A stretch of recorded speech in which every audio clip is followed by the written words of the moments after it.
He has a baby by a woman that was dating Tupac. Wow. To add to it, but we had to cut it down so he couldn't. For time. To start a private investigation firm. I'll be your first client. This 50 find out everything. Something that y'all don't know. Breaking news, something that I've never told anybody. This is a secret, something that, will probably be in my book. Listen up, you clown Marlon. Those 4 hours of The Reckoning on Netflix, that's just the trailer I cut from my 140 hours of footage. This 140-hour tape doesn't just have him on it. It's got the parties, the deals, all those friends pretending they don't know him now. I've only shown a sliver, and they're already scrambling, turning on each other. Why does his lawyers quit?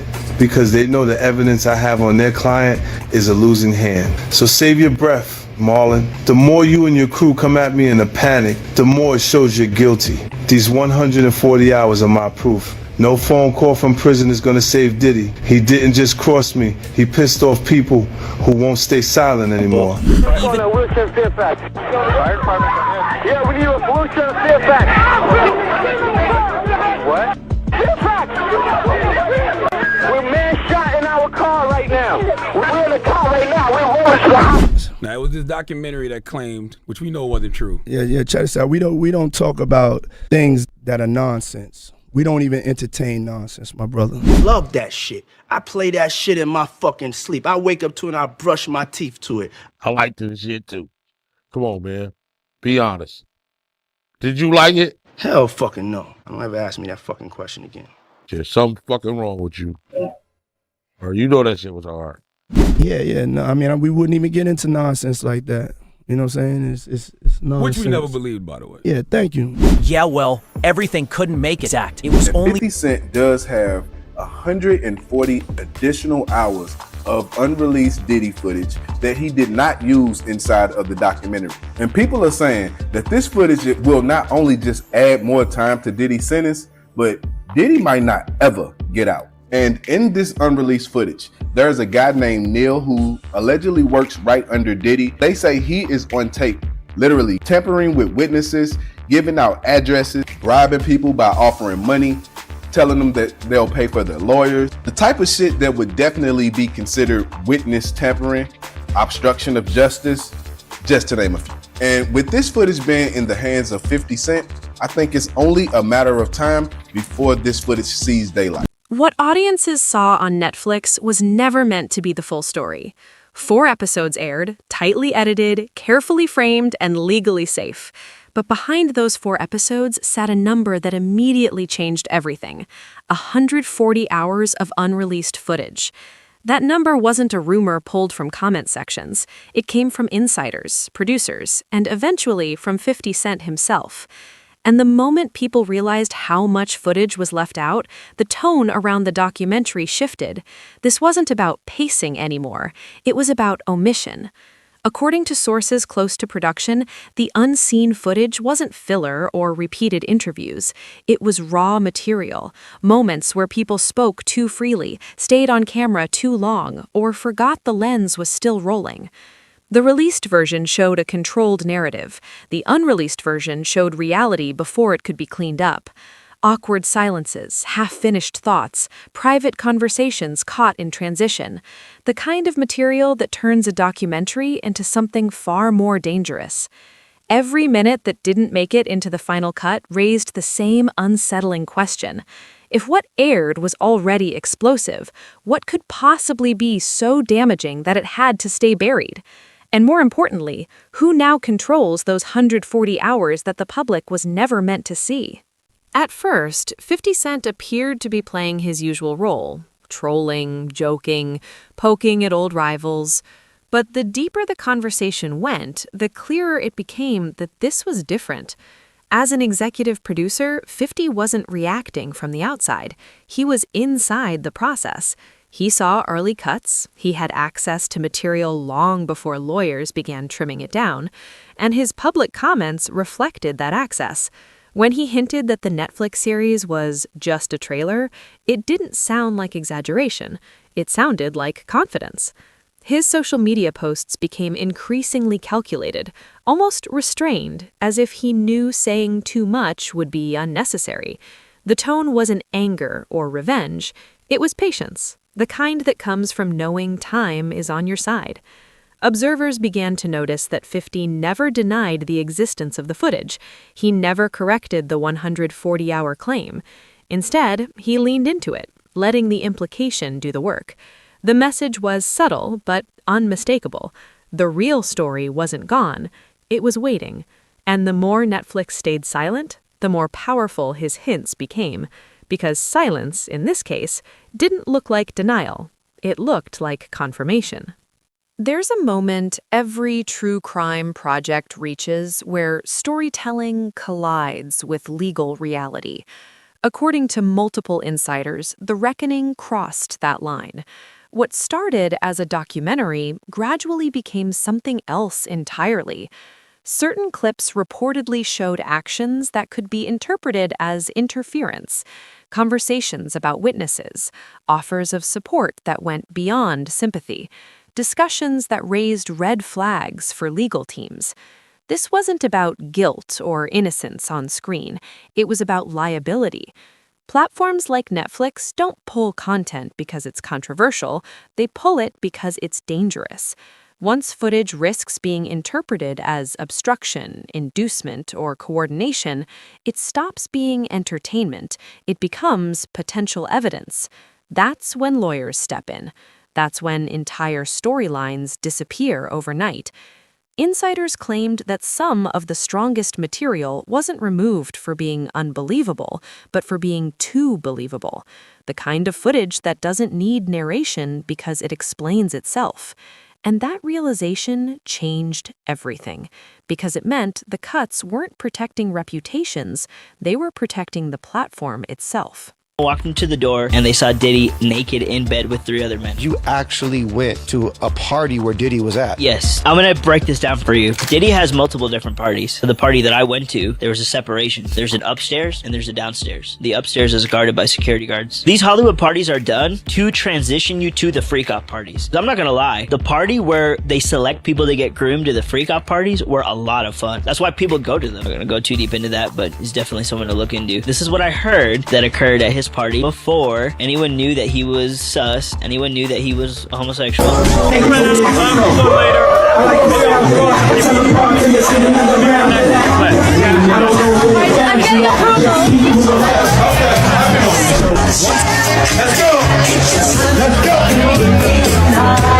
You gotta dance like y'all. You gotta dance like y'all saw this video. Y'all ain't dancing right, yo.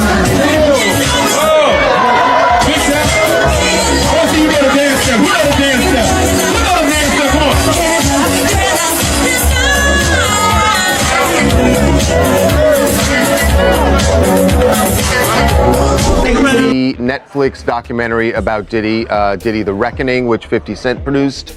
There's some footage there that had never been seen before. This is a photographer that Diddy hired to follow him around and document his life. That footage ended up going to 50 Cent. Among all the rumored deleted content, nothing caused more alarm than reports that legal meetings were caught on camera. Not casual conversations, not hallway exchanges, full strategy discussions involving attorneys, advisors, and crisis managers. These were sessions that should never have been recorded, let alone archived. Yet, according to insiders, the footage existed, hours of it. Lawyers speaking freely under the assumption of confidentiality, unaware that their words were being preserved.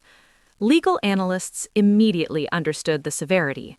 Filming your own legal defense during active cases isn't just reckless, it can dismantle attorney-client privilege entirely. That's when Netflix reportedly drew a hard line. No edits, no blurring, no partial use. Everything from those sessions was removed completely. Not because it lacked relevance, but because airing it could interfere with ongoing proceedings. At that point, the documentary had crossed from storytelling into something far more volatile. And once that line is crossed, there's no going back.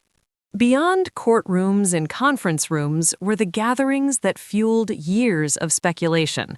According to people who reviewed early footage, these weren't ordinary celebrity parties. They were controlled environments, segmented spaces, layers of access, security not just to keep people out, but to decide who moved forward. The unreleased footage reportedly captured interactions that felt less like celebration and more like observation. Cameras lingered. Faces froze when they realized they were being recorded.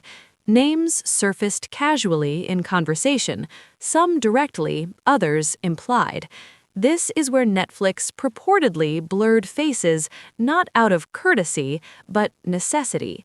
The footage hinted at an ecosystem where power, mentorship, and pressure overlapped. Nothing explicit needed to be said. The discomfort was visible.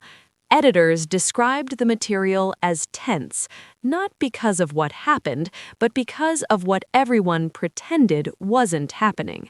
That tension alone was enough to make the footage unusable for public release. Every path in this story eventually circles back to one night, March 9th, 1997, the death of the notorious B.I.G. According to insiders, interviews, and raw clips connected to that night were among the most heavily protected materials in the archive. Former associates described unusual behavior, last-minute decisions, warnings that went ignored. Some claimed the footage included contemporaneous recordings, reactions captured before narratives could be shaped. Netflix reportedly removed these segments not because they made accusations, but because they reopened questions that were never fully answered. Even decades later, that night remains legally and culturally sensitive. Any new material tied to it carries enormous weight. And once again, Netflix chose restraint over revelation. One misconception persists, that deleted footage is destroyed. In reality, nothing of value is ever deleted. It's archived, logged, encrypted. According to industry insiders, Netflix retains all raw material, especially when it holds potential future value. This isn't about fear, it's about leverage and timing. Platforms wait until legal dust settles, until verdicts are final, until releasing material no longer risks interference. Netflix has done this before, and with 140 hours sitting untouched, the possibility of a continuation isn't speculative, it's strategic. Silence doesn't mean cancellation, it means waiting. I have a life to be able to live. You know, it's really going to be hard for me to take more hits than I take it, God forbid, get in front of a jury and have a chance. And so I'm having this emergency call because something has to give. We need the core theme to be, you didn't do anything wrong. You know, you didn't do anything wrong on any front. And you've come to New York to face things head on. If anyone's ever paying any attention to what you've actually been doing, you've handled this with complete... As talk of a second chapter grows louder, one name keeps resurfacing: Kim Porter. Interviews, voice notes, timelines, material reportedly deemed too delicate for the first release. Sources claim these files exist, untouched, incomplete, but deeply unsettling. The narrative may no longer center on one man's actions, but on the system around him, the relationships, the silence, the cost. If a second season arrives, it won't feel like a sequel. It will feel like a reckoning delayed, not denied. As talk of a second chapter grows louder, one name keeps resurfacing: Kim Porter. Interviews, voice notes, timelines, material reportedly deemed too delicate for the first release. Sources claim these files exist, untouched, incomplete, but deeply unsettling. The narrative may no longer center on one man's actions, but on the system around him, the relationships, the silence, the cost. If a second season arrives, it won't feel like a sequel. It will feel like a reckoning delayed, not denied. Kick in the door, waving the 4-4. All you heard was Papa, don't hit me no more. Let's go. Kick in the door, waving the 4-4. Hey, hey, hey. Inside the entertainment industry, there's a rule everyone understands but few say out loud. Nothing truly disappears. When footage is too valuable, too dangerous, or too revealing, it doesn't get erased, it gets locked away. According to insiders, Netflix treated the unreleased Reckoning footage less like unused content and more like assets. Every clip was logged, categorized, encrypted, and stored with intention. This wasn't panic, it was strategy. Possessing sensitive material gives a platform power, not just over the story, but over every party involved in it. Legal experts describe this as informational leverage. As long as Netflix holds the footage, it controls when or if the narrative can evolve. That's why executives reportedly referred to the archive as insurance. Insurance against lawsuits, insurance against retaliation, insurance against being accused of hiding the truth later. By keeping the footage intact, Netflix preserves optionality, the ability to say more later when the risk shifts, and that decision alone suggests the story isn't finished, it's paused. What makes this story uniquely unsettling isn't just what may be on the footage, it's who filmed it. This wasn't an outside investigation. Much of the archive was self-recorded. That detail changes everything. Recording your own life at that scale isn't accidental. It reflects a belief that documentation equals control, that if everything is captured, nothing can be twisted. But history shows the opposite often happens. The camera doesn't protect, it preserves, and preservation turns moments into permanent records. Insiders who reviewed the footage described a pattern. Cameras kept rolling long after moments should have ended. Conversations drifted. Masks slipped. People assumed familiarity meant safety. Over time, the archive stopped being a shield and became a liability. The same recordings meant to cement legacy began to redefine it. In the eyes of analysts, that's the real irony. Power wasn't lost in public. It was quietly stored on hard drives. One of the most noticeable shifts after The Reckoning aired wasn't outrage, it was quiet. Artists, executives, collaborators who once spoke openly suddenly stopped commenting altogether. Interviews were canceled, statements softened, social media went neutral. According to insiders, this silence wasn't coordinated publicly, but it was understood privately. When people know footage exists that could resurface, they become cautious. Silence becomes self-preservation. This wasn't about loyalty, it was about uncertainty. No one outside a small circle knew exactly what was captured or who appeared where. That uncertainty alone was enough to freeze conversation. Industry veterans describe this phase as the calm before repositioning, when narratives pause, not because they're resolved, but because everyone is waiting to see which direction the truth moves next. And in that waiting period, power quietly shifts hands. By the time all the pieces are laid out, one conclusion becomes unavoidable. This story was never just about a single figure. It was about an ecosystem. A system built on access, silence, influence, and selective memory. The footage doesn't just threaten one legacy, it threatens the mechanisms that allowed that legacy to exist unchecked. That's why the material is dangerous, not because it exposes scandal, but because it exposes structure. If released fully, it wouldn't just change opinions, it would force accountability across an entire industry. And that's why timing matters so much. When the footage eventually surfaces, if it does, it won't feel like gossip. It will feel like history correcting itself. Until then, the story remains suspended between what was shown and what's still hidden. Not erased, not forgotten. That nigga's dead, bro. He just was stunned. He just, like, he had this look in his eye like he couldn't believe it, that he was dead. We run up there because they say they taking Big to the hospital. I told them, whatever y'all do, do not let him go to sleep. Talk to him, keep him up. Don't let him go to sleep. Keep him talking. And Kenny said, Big, I'm gonna get you to the hospital. And Big said, just do it. That's the last thing I heard Big say. And